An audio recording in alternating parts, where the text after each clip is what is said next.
Yeah, let's just let people come on in while they look at the Nickelodeon blimp. Wait, someone's calling? What? Okay. Okay. All right. Actors on Nickelodeon.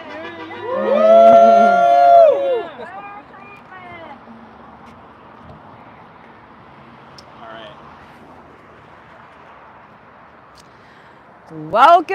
Welcome to another Eat Predators Slime Time Live.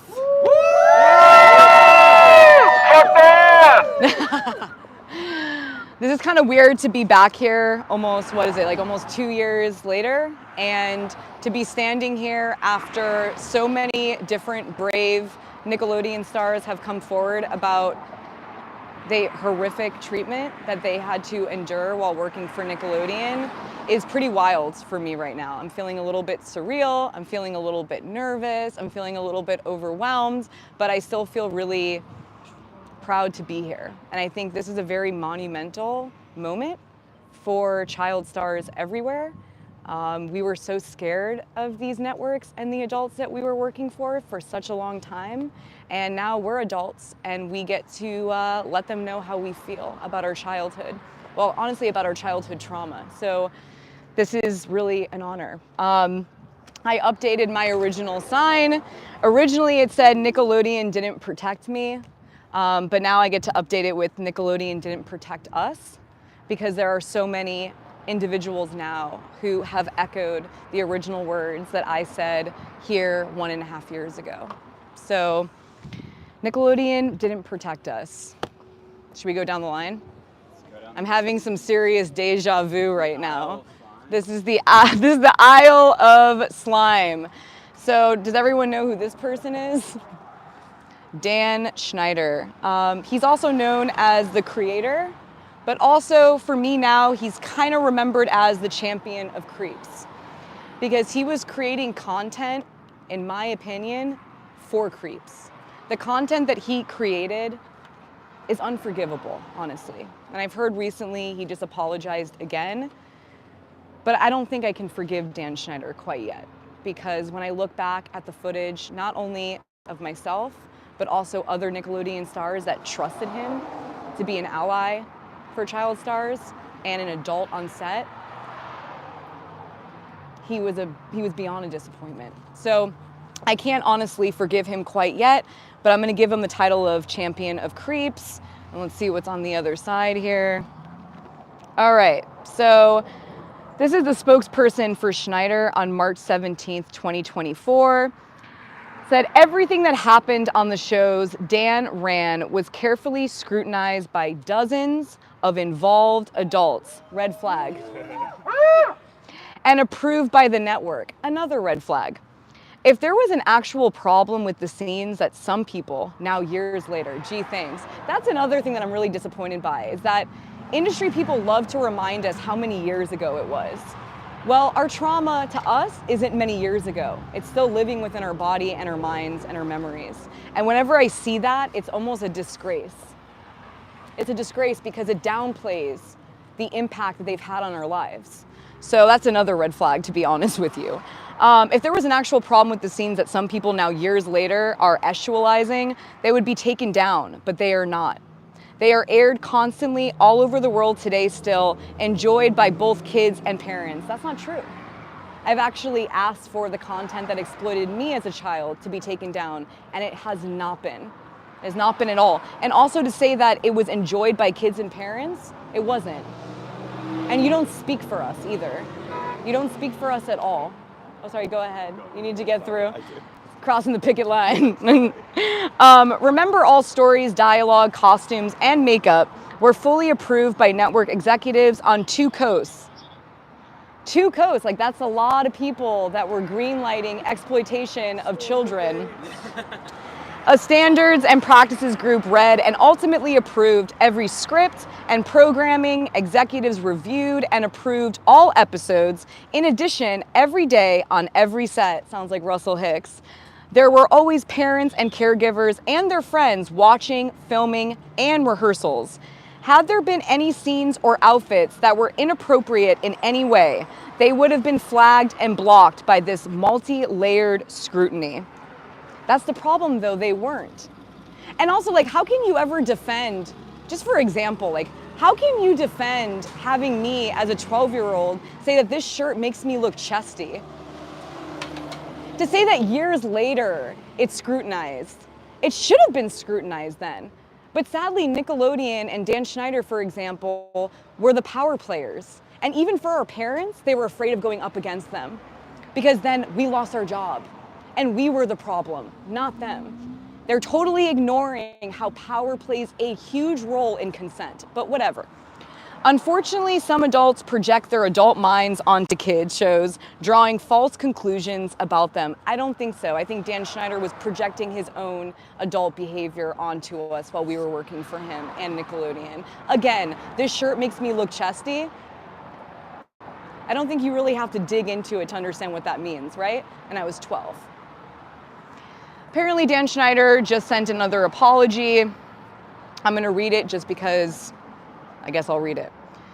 He said, Dan Schneider breaks silence after watching Quiet on Set doc. It hurts really bad. Does it? You know what hurts really bad? Is being an adult and looking back at your childhood and realizing that adults exploited you. Not only exploited you, but took advantage of you. Took advantage of your innocence, your naivety, and also they took advantage of their power. That's what hurts really bad. So I don't feel bad for you. He goes, I definitely owe some people a pretty strong apology. Yeah, how about you handwrite it? Watching over the past 2 nights was very difficult. Difficult for you. Me facing my past behaviors, some of which are embarrassing and that I regret. Not embarrassing and that you regret. Hurtful and harmful to children. See how you're centering yourself here? You're embarrassed. But look at what you said here, that it would, if it was being scrutinized, it would have been taken down. That's a lie. That's a total lie.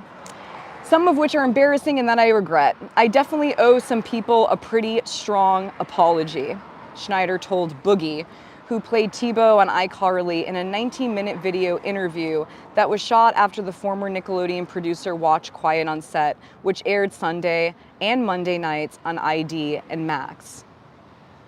It's really hard to read this because I stood here a year and a half ago asking for an apology. And I pretty much laid everything out for everyone to understand the impact that these adults had on not only my life, but many others. And they didn't. What made them apologize was when the public got together and they were publicly scrutinized. And it's sad that it takes this many steps to get someone like an adult to apologize to children that they exploited.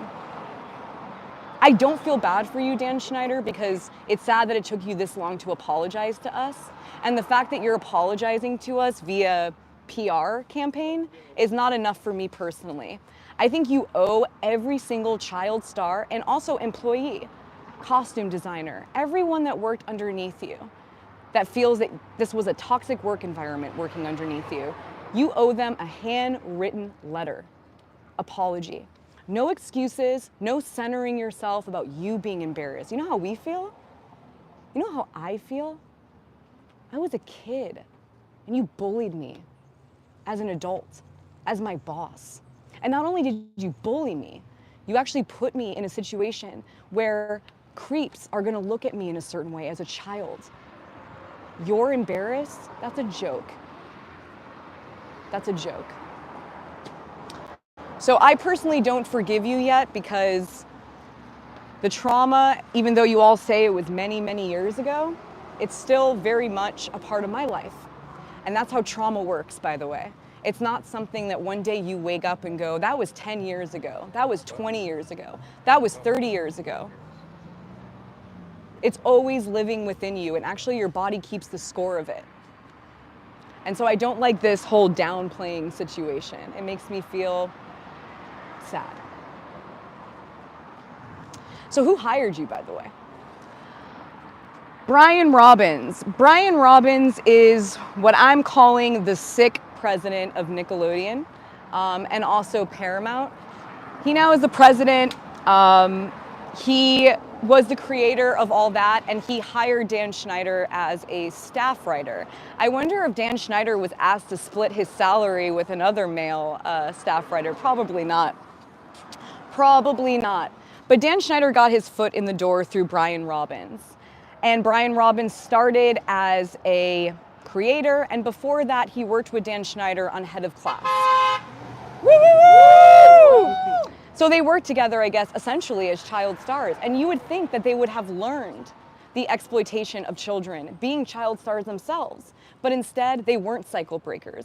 They just kept perpetuating the cycle of ABUSC when it comes to child exploitation by Hollywood. So first of all, my message before I get to the back of what Brian Robbins has been saying lately is you're fired. Because apparently you were on set during the time that Drake Bell was on set and Brian Peck was on set. And now that we heard Drake Bell's dad, which by the way was extremely heartbreaking, right? I'm sure the whole world felt a lot listening to Drake Bell's dad. Well, that was a lot of parents in a way. We're humanizing the parents in this because very quick, like Russell Hicks and Nickelodeon wants to do, is to shift blame onto the parents on set. But the parents were also exploited and taken advantage of too. Their naivety and them wanting their children to succeed. Yeah, there's some flaws there for sure, but that's for us, again, between our parents. We'll deal with that. But to have a network shift blame when they're the ones writing it and greenlighting this type of behavior is disgraceful, in my opinion. And so Brian Robbins, like most weirdos, honestly, in Hollywood, they work their way up. They get promoted and everyone else gets fired, denied, blackmailed, etc. That's the pattern in Hollywood. These people, never ever have to experience any type of accountability.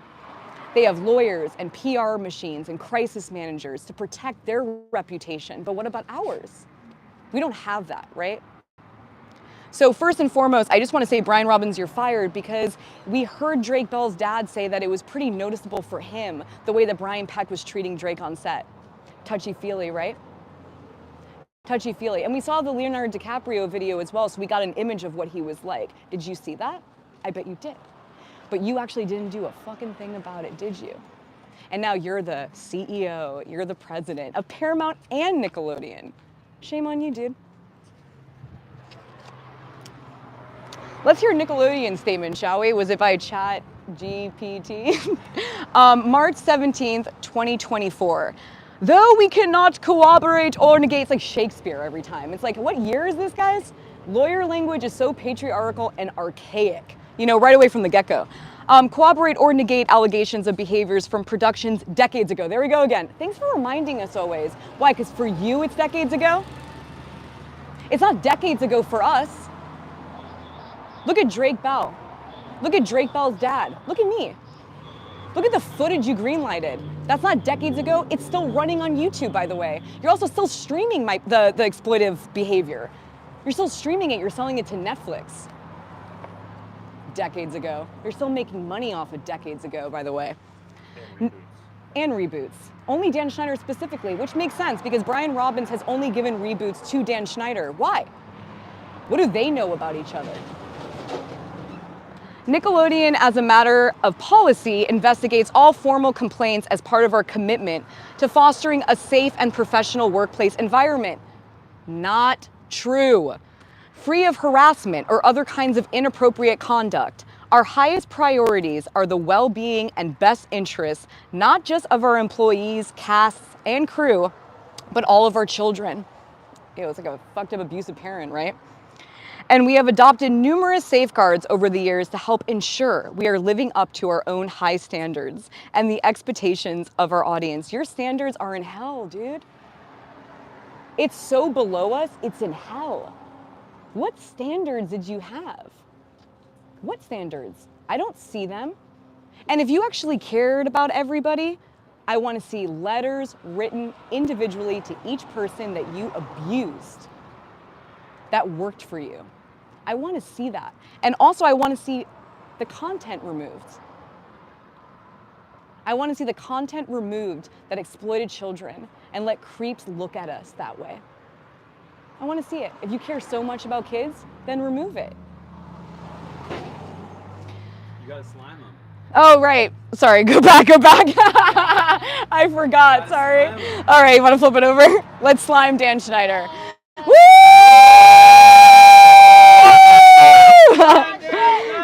Slime Dan Schneider. All right, let's slime Brian Robbins. Woo! Brian Robbins got slimes. Okay, so while Brian Robbins and Dan Schneider were, higher ups at Nickelodeon, creating content for children, exploiting them, whatever you want to call it, a man by the name of Jason Handy was working there. And I'm sure everyone saw on Quiet on Set that specific story, and it was beyond heartbreaking, which is why statements like these make me annoyed. Because did you see that mom in that doc?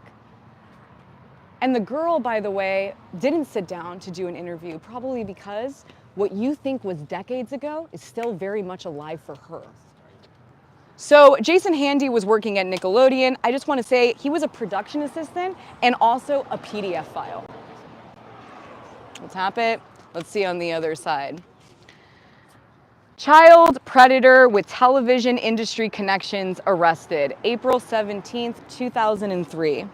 Police officers arrested Jason Michael Handy, age 28, at his residence in Sherman Oaks. That's where I grew up, by the way. He was arrested for a lewd act with a child under 14. Approximately 3 years ago, Handy allegedly kissed and touched a, just trigger warning, a 9-year-old girl in Glendale, California. After his arrest on April 12th, Handy was released.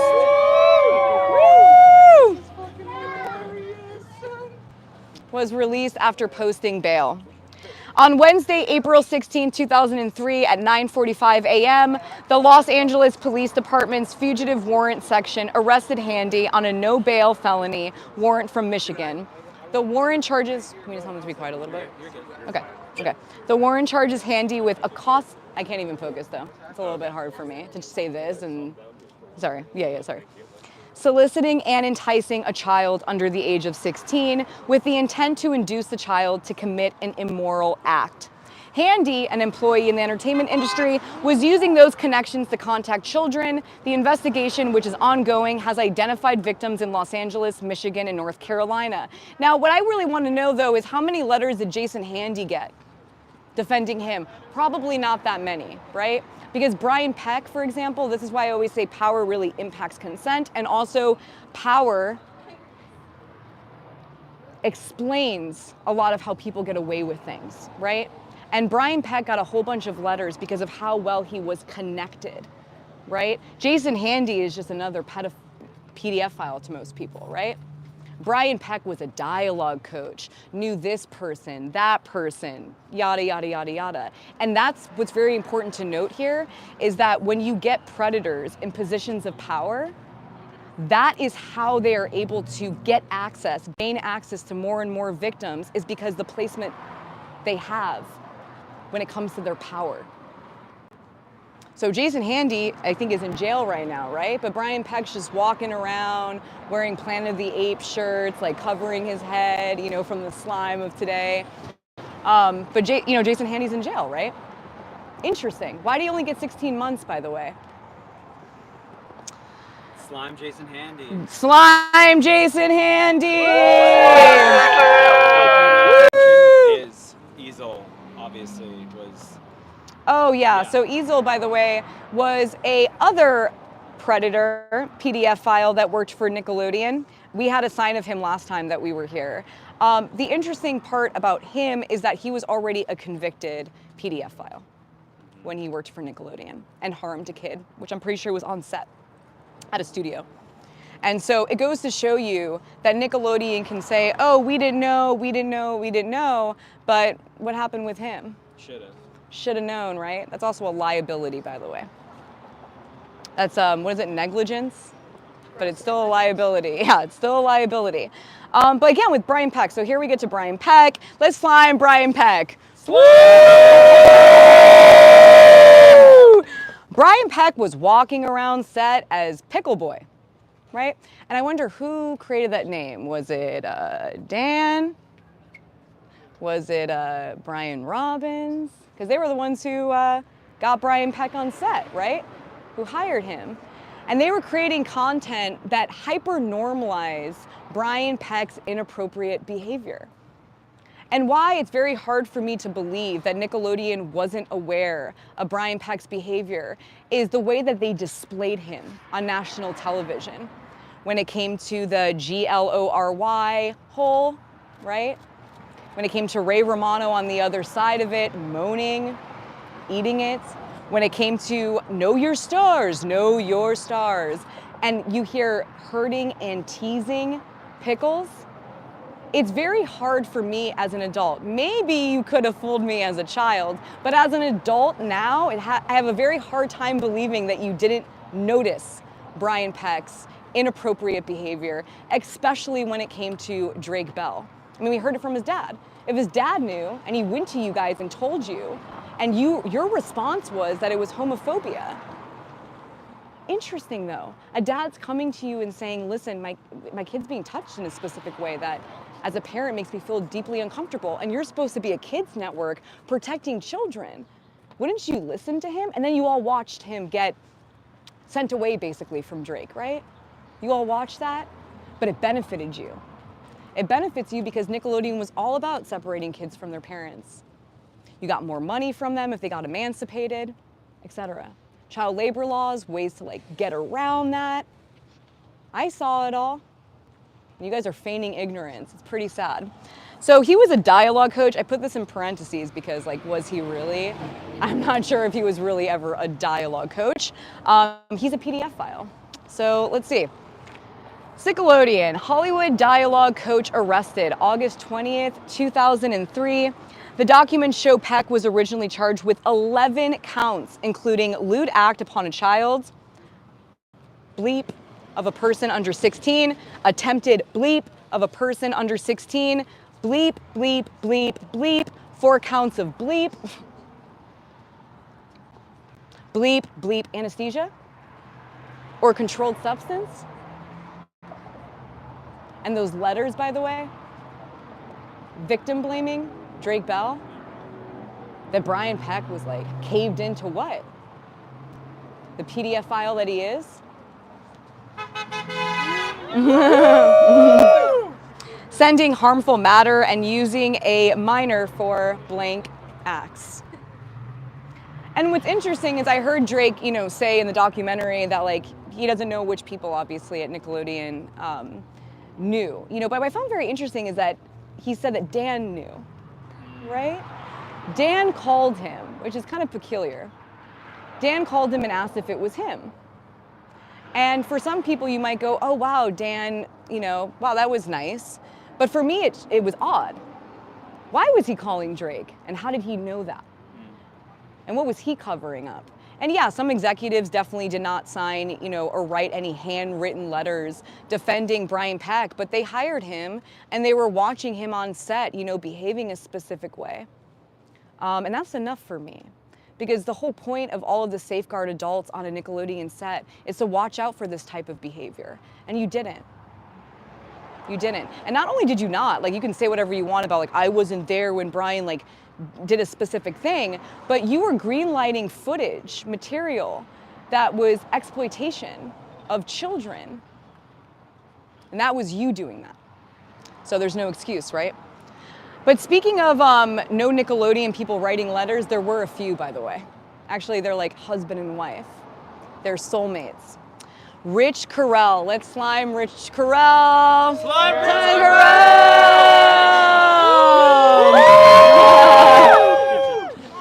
So Rich Carell was a director at Nickelodeon. He worked for Dan Schneider on multiple different shows.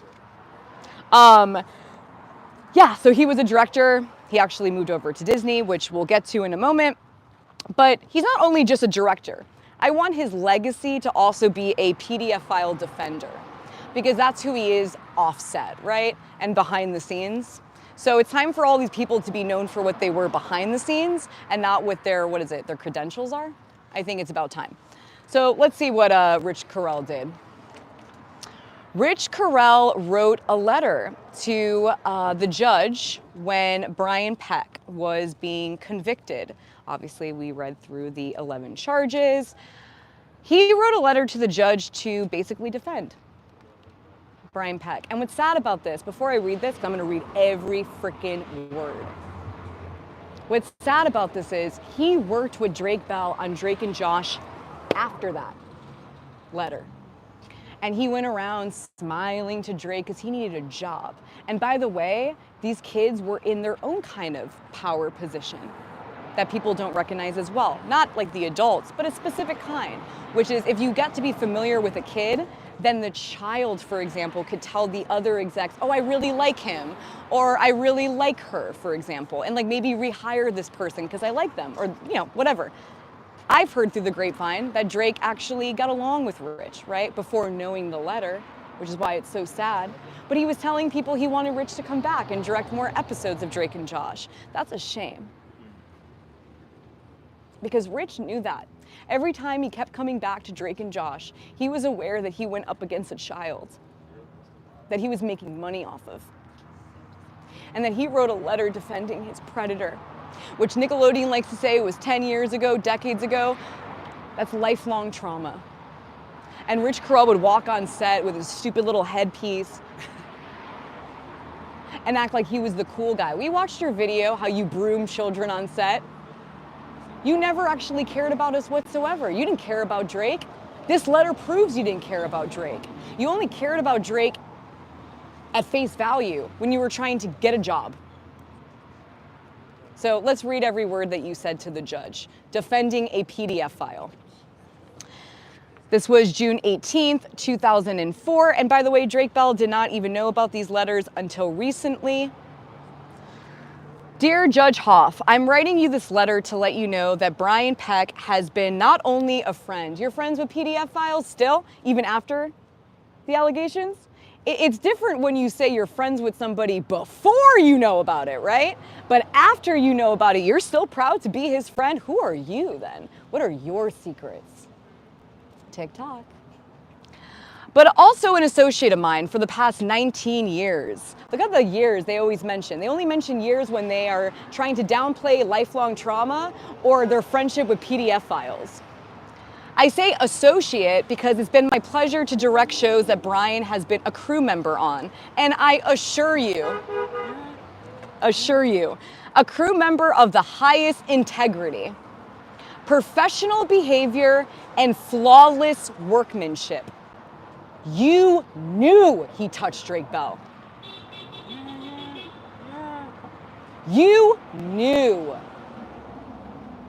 And you are writing a letter saying he's a fucking professional? I'm sorry. What nightmare am I in?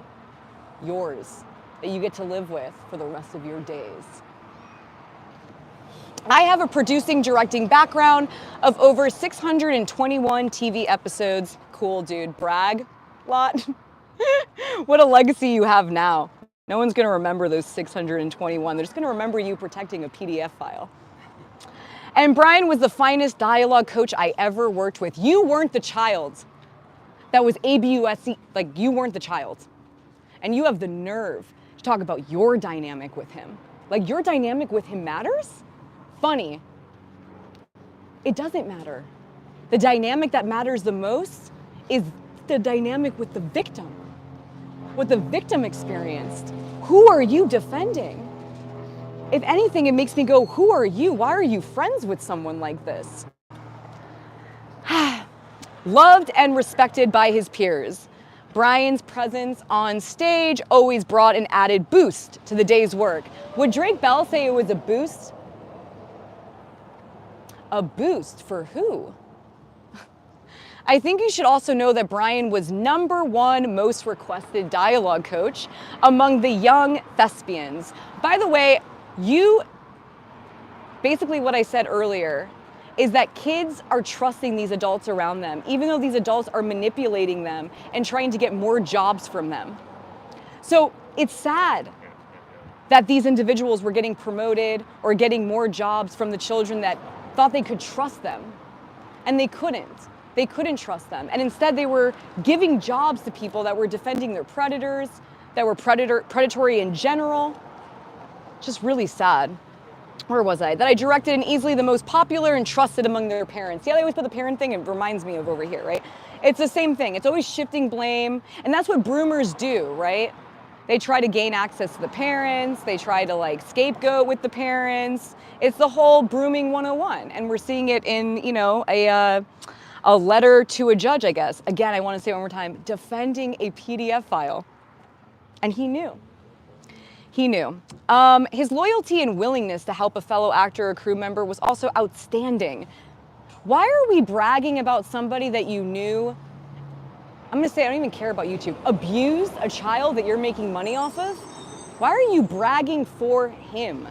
Bizarre.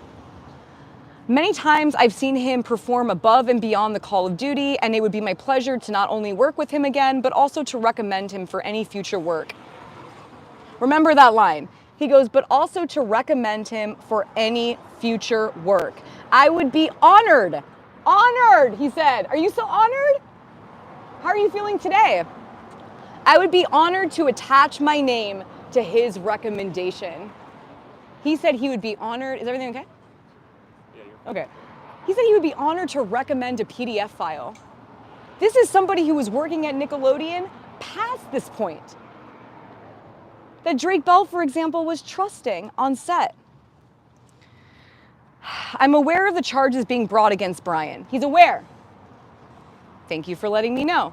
I must tell you honestly that Brian is a kind, fair, honest man who deserves a second chance, and who I believe is aware of the mistake he's made and will forever make good on a chance to prove himself worthy of the leniency of the court. Please consider probation for Brian. He was telling the judge how to sentence him. When it was a child he worked for. I assure you, actually guarantee you, how well do you know this guy? Are you Brian Peck? That Brian is a man of his word and will never dishonor an agreement made with the court. He has taken full responsibility for his mistakes and will be forever regretful of it. Please give him a chance to make good on his word of rehabilitation and display that his restitution is real. Thank you for your time and consideration in this matter. Should you ever need to contact me for any further information of my knowledge and recommendation of Brian's character, please don't hesitate to do so. Rich Carell. It seems like you already said enough, right, man? I don't think the judge needs to call you. I think you put it all on the table there, right? And even said that you were aware of what he was being charged for. And you have the nerve to never apologize to Drake Bell. Unbelievable. But you responded to Us Weekly about Brian Peck. So here's where it gets interesting. So fast forward, Sweet Life of Zach and Cody, right? Rich Carell's working for Disney now, another creepy fucking corporation. Working for them, and magically Brian Peck appears as the mirror. A creepy mirror, to be quite honest with you. What's very interesting about that, though, is that he was already a convicted SO when he got that job at Sweet Life of Zach and Cody, and Rich Carell was working there. Another layer to it is that he was only doing voiceover. Now, you have to remember, when you are an SO, a child SO, you can't have any physical contact with children. No job positions that can give you physical access to children. So Disney knew, that's why they put him as a voiceover, right?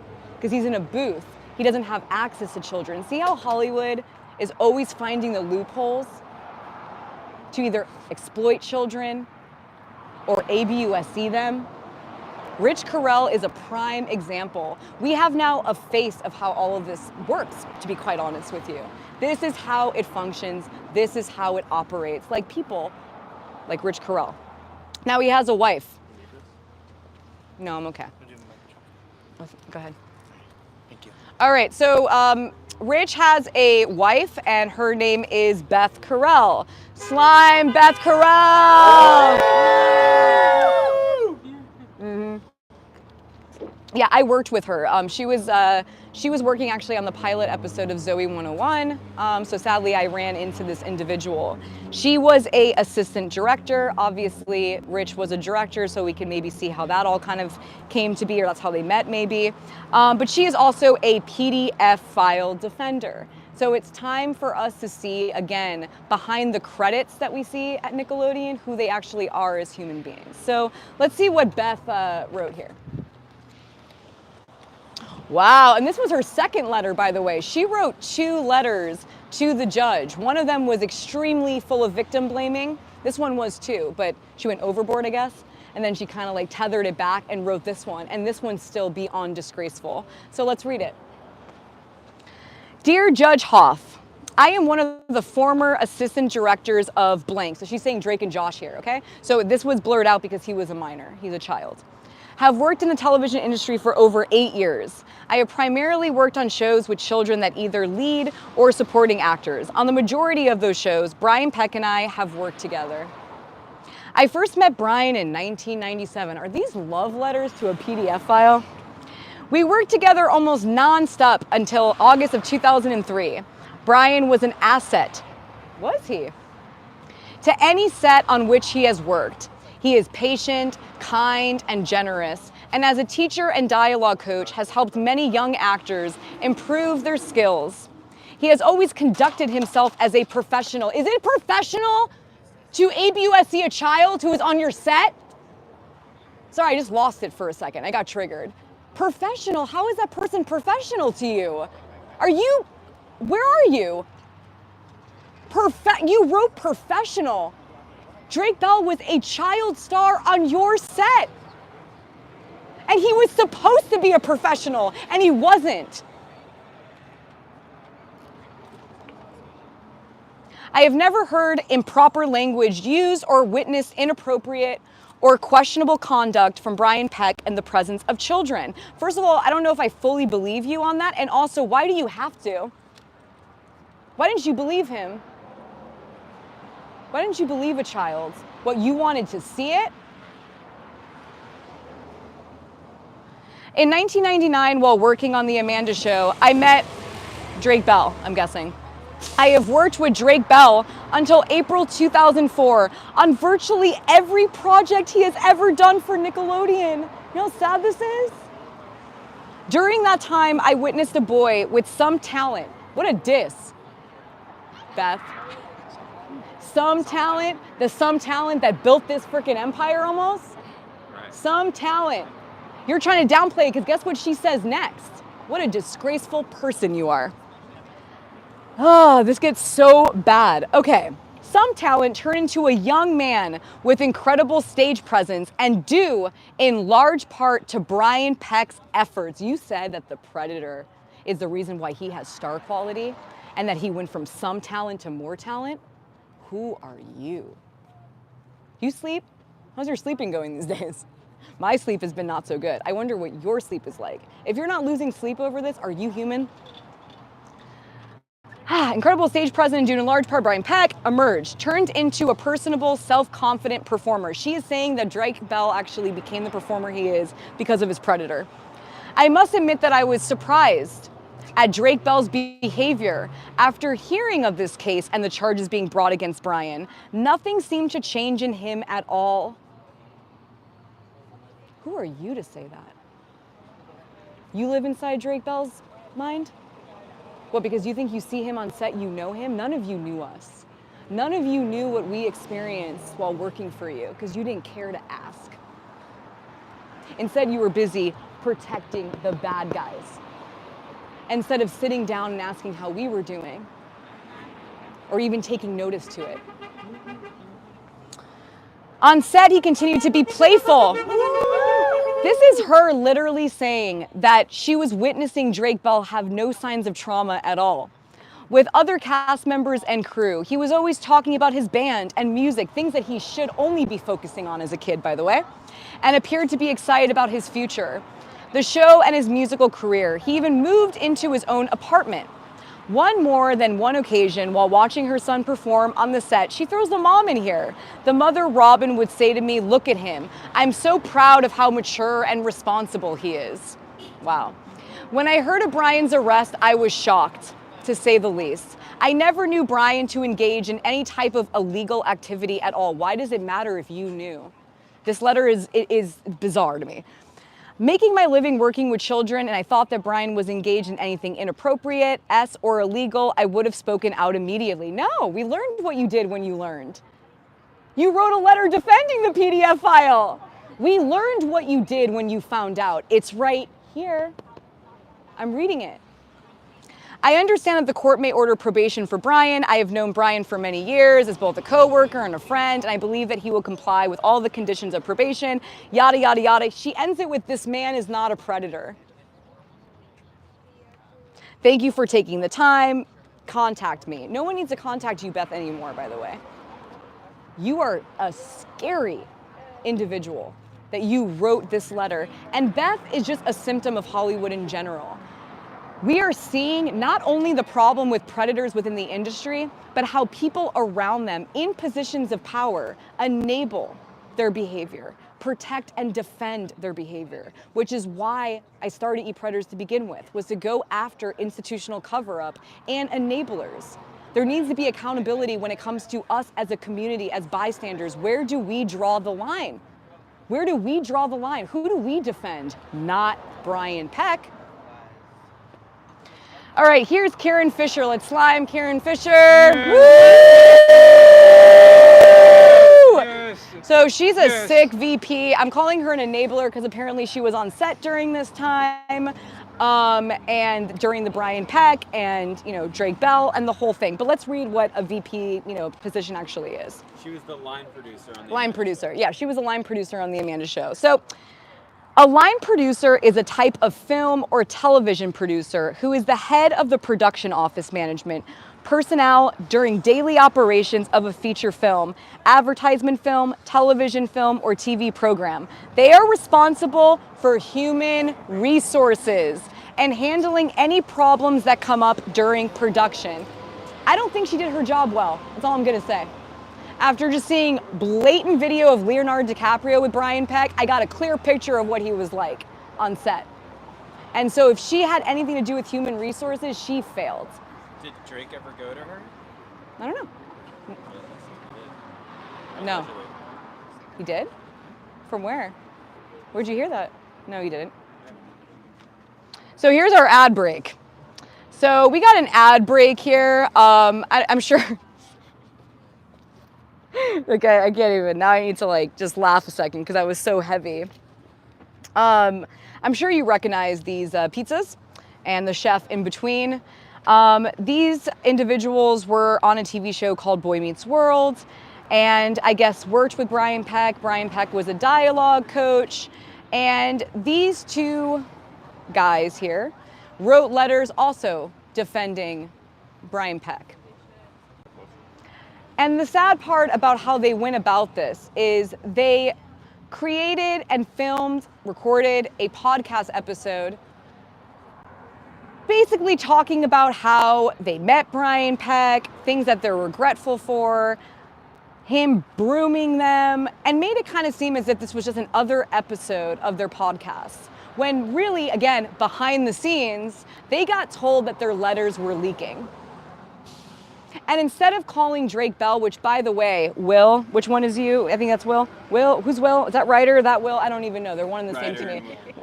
Will. Okay, so Will. I don't even know which one is which right now. So Will, what was I gonna say? What was I saying? He was in the sentencing.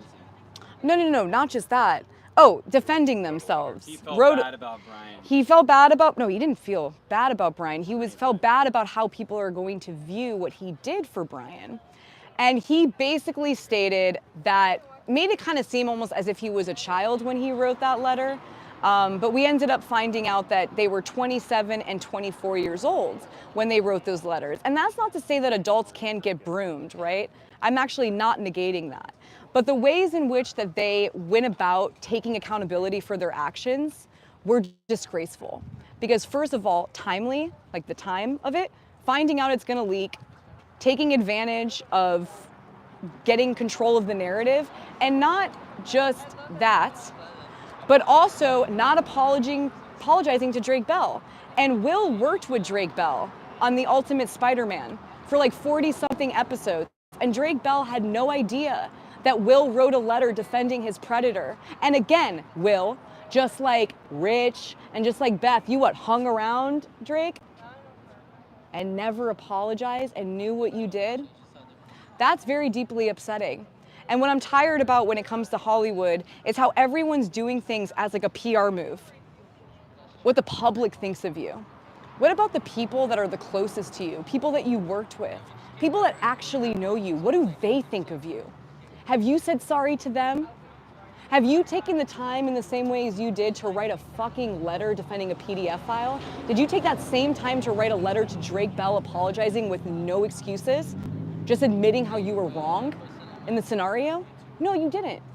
You did the typical child star move, which is, I get it. I have empathy in the sense of us being groomed into that type of behavior. But as adults now, it explains behavior, but it does not excuse it.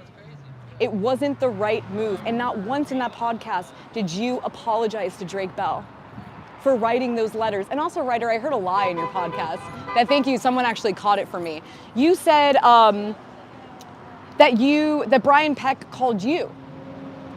That's not what you said in your letter. You said you called Brian Peck. So which one is it? Did you call Brian Peck to defend him, or did Brian Peck call you?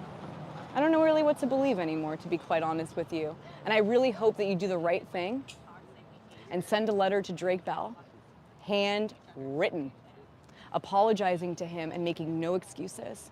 And that's it. That's all you can do now.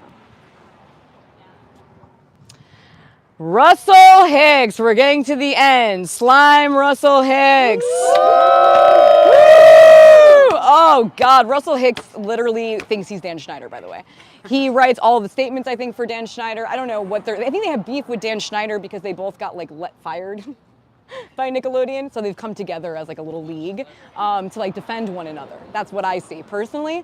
So Russell Hicks he stepped down effective immediately, and we all know what that language is, by the way.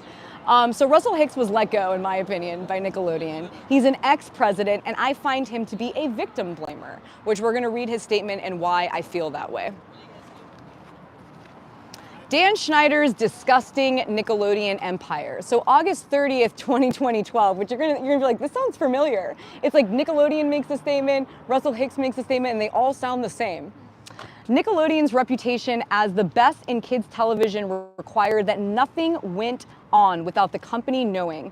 There is a standards and practices group that reads every script and programming, executives looking at every episode, add to that every day, and on every set were the parents and caregivers and their friends watching every single frame of footage and listening to every joke.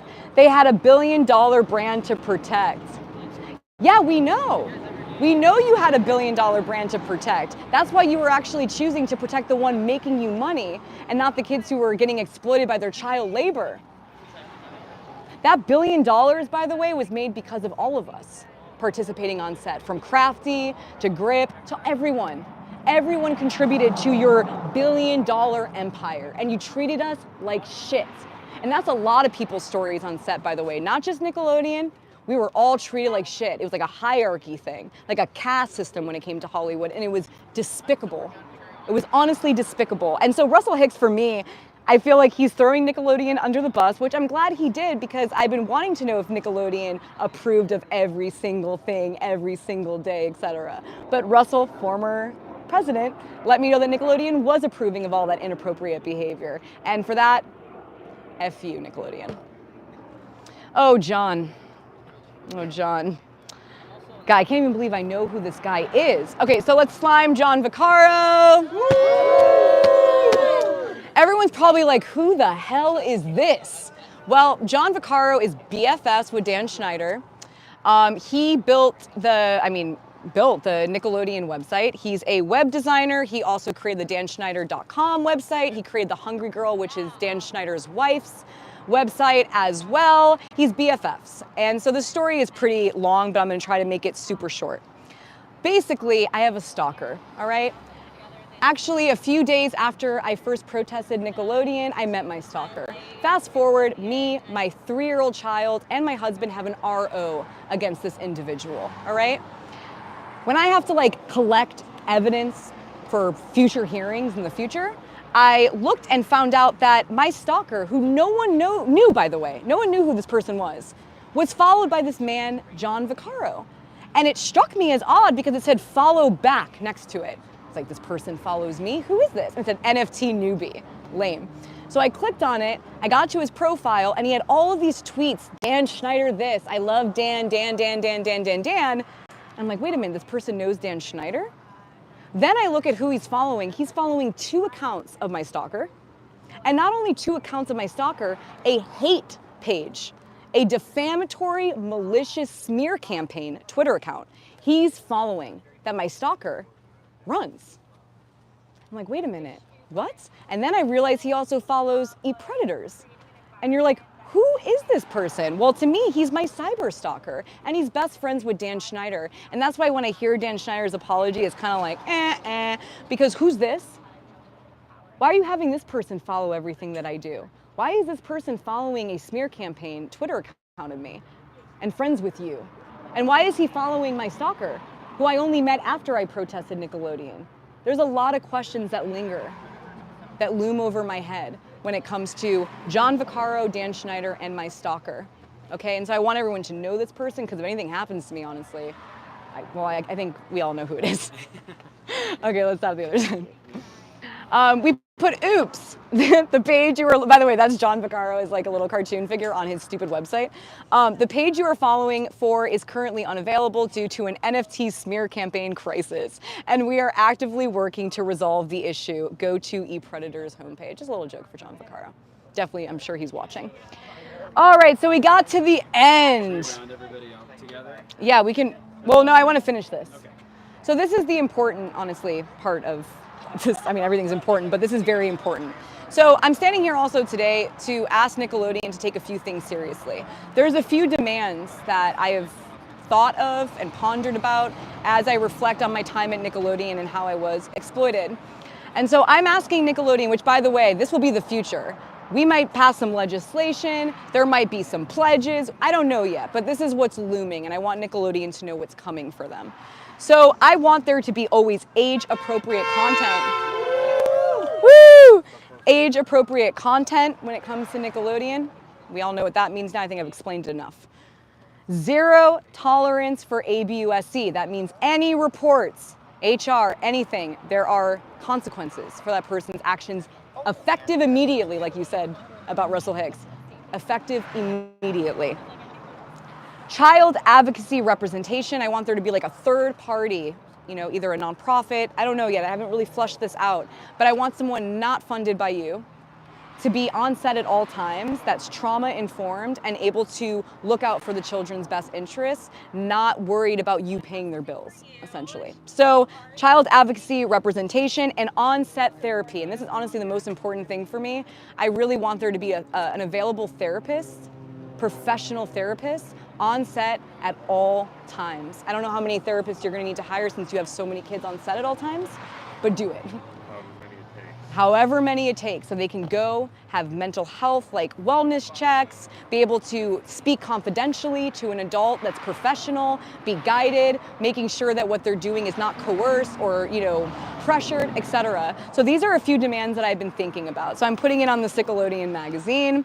And my final demand is that Dan Schneider's Lifetime Achievement Award gets revoked and that Brian Robbins gets fired. And I know you have the Lifetime Achievement Award, Dan Schneider, and now that you apologize, maybe we don't have to take it away from you, maybe you give it back. Give it back. Send it back, and I want to see like a TikTok of it. Send it back and be like, I didn't deserve this, because that's how sorry you really are. And Brian Robbins, like, you're fired, dude, because this mess all kind of like weirdly stems from you.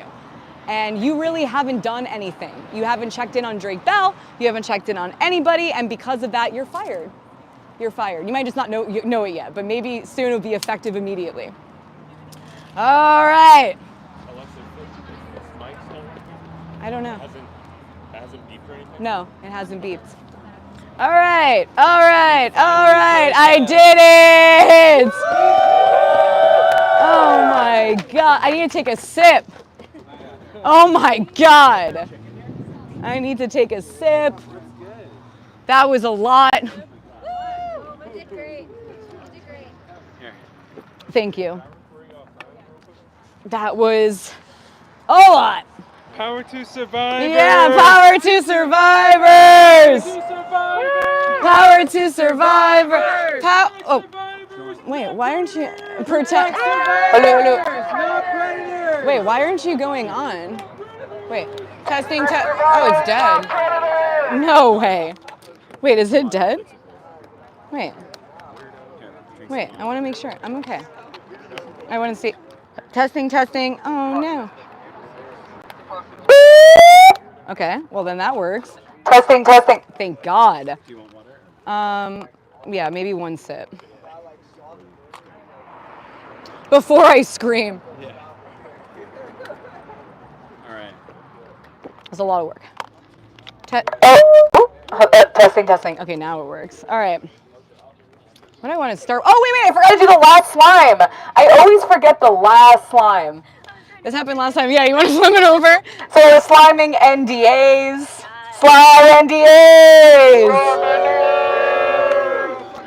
Yeah, that's another thing, is that we found out that Nickelodeon was trying to get Jeanette McCurdy to sign an NDA, and Dan Schneider also tried to get me to sign an NDA, and NDAs are not okay.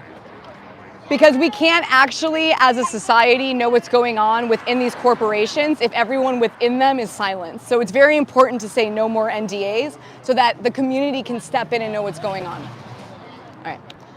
Power to survivors! Power to survivors! Power to survivors! Protect survivors, not predators! Protect survivors, not predators! Protect children, not predators! Protect children, not predators! Survivors United will never be divided! Survivors United will never be divided! How many NDAs? How many NDAs? How many NDAs? How many NDAs? NDAs are not okay! NDAs are not okay! NDAs are not okay! NDAs are not okay! Power to survivors! Power to survivors! Power to survivors! Power to survivors! Power to survivors! Power to survivors! Protect survivors, not predators! Protect survivors, not predators! Protect survivors, not predators! Protect survivors, not predators! Wait, what is that one? Wait, you can't shut it. Wait. No more cover-ups! You can't shut us up! No more cover-ups! You can't shut us up! No more cover-ups! You can't shut us up! No more cover-ups! You can't shut us up! No more cover-ups! You can't shut us up! No more cover-ups! You can't shut us up! Eat predators! Eat predators! Eat predators! Eat enablers! Power to survivors! Power to survivors! Power to survivors! Eat Nickelodeon! Eat Nickelodeon! Eat Nickelodeon! Survivors United will never be divided! Survivors United will never be divided! Power to survivors.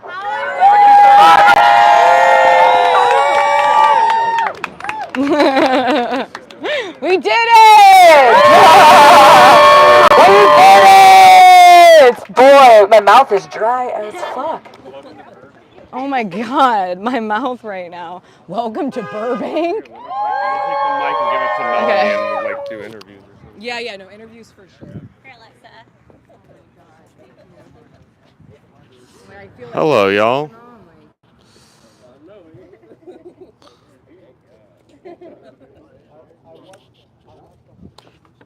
Ah, okay. Can you conduct some interviews interviews? Yeah. Do you have? Just Do with- you know like the questions, or should I have do I no have to idea. make them up? Okay, I'll just be like, why are you here? Like, what Just brings you asking them here? What do you? where they're What change do from. you want to see? Yeah, Like, yeah, okay. You can hold it? Hold it. Yeah, This is give the this to mic. me, Beth. Okay.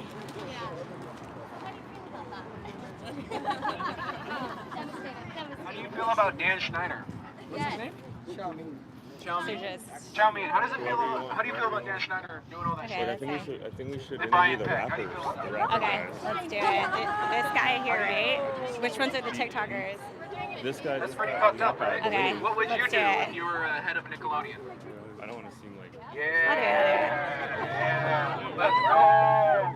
Would you be okay with me interviewing you for the Eat Predators Live? Sure. Can we get your whole? Isn't it like 3 of you guys? All Oh you guys? yeah, can we get you guys together? You guys? All the rapping homies. Yeah. All right. I want to just need us to have the signs up for this. I don't know what they're doing. You do your thing. For a second. Yeah. Well, let's interview you for a second. Okay. The people want to know, Mel. We got Melanie. Hi, hello, welcome to the Eat Predators Nickelodeon protest. Wait. Let's go this way so we get you with the Nickelodeon background. Yeah. I like your. Are we on live right now? We're live. We're Hello, Alexa's live. Eat Predators, thank you so much for the support. Boost yourself. Oh Come on. yeah, you can check me out. I've got a YouTube channel now. It's called Bubblegum Bite. I cover a lot of the court hearings with Britney Spears, Elijah, Blue, Almond as well. We handle conservatorship abuse. We want to abolish conservatorships. We're here today to create more safety in the industry at Nickelodeon for child stars. So I commend all of you because it's possible to do this because of all of your support.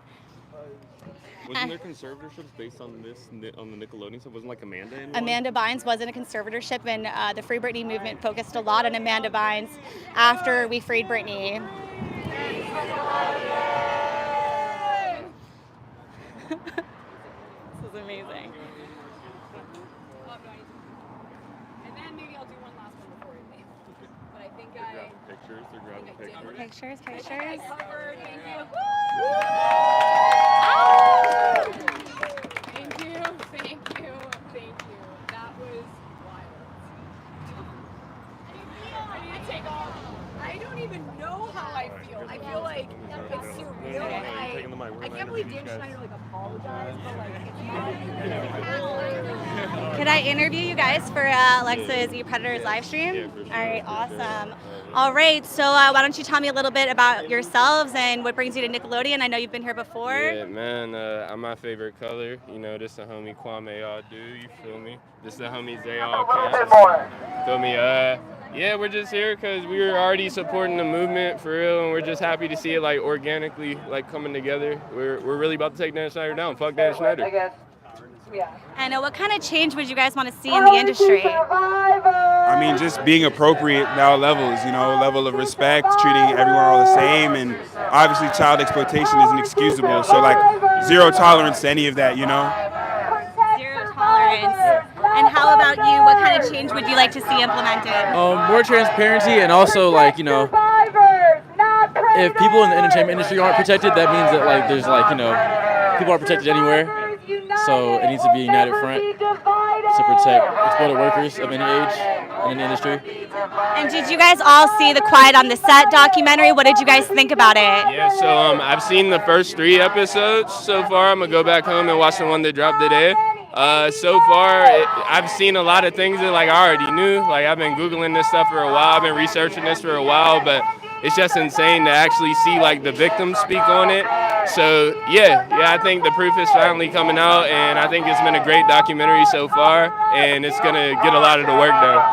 I agree with that. How about you? How did you feel watching the documentary? You know, I think it really hurts when you see these, like, when it opens up on these people, and it's like, you see they want these bright futures, they have these bright futures ahead of them, and it just gets tarnished by things outside of their own, like, things that aren't even their fault, like just people who just have something wrong with them, you know? It hurts me. It's very overwhelming to watch that. How did you feel watching it? It's just really disheartening to see the systematic like protection of these people in power. It's crazy. And like you said, like people put their trust in these industries and these big companies, and it's really upsetting to see this happen. Absolutely, because they are normalizing it when they enable them. And people need to understand the role that enablers play, because it creates a normalization for this abuse to brew. And we need to take the shame out of it and speak about this. So I commend all of you. Thank you so much for the work you've done. Thank you for showing up here and for showing up to make a change in the industry. Glad to be here. Glad to be here. Thank you so much. We appreciate you. Thank you. Thank Super you. important. Super important. So important. Thank you.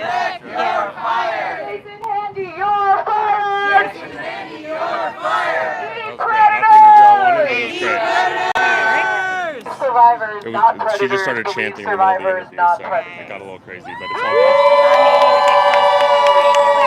good. Well, we'll see. I have no idea what's happening. Amazing. This is like the next take. The next take. Isn't it? Are we ending it there? I think so, yeah. Oh, does she want to say something? Here. That was dense. That was, oh, do I need this? Do you want to just like say like a thank you for Yes, here? yes, I do, I do. There's almost 2,000 people in Wow. YouTube.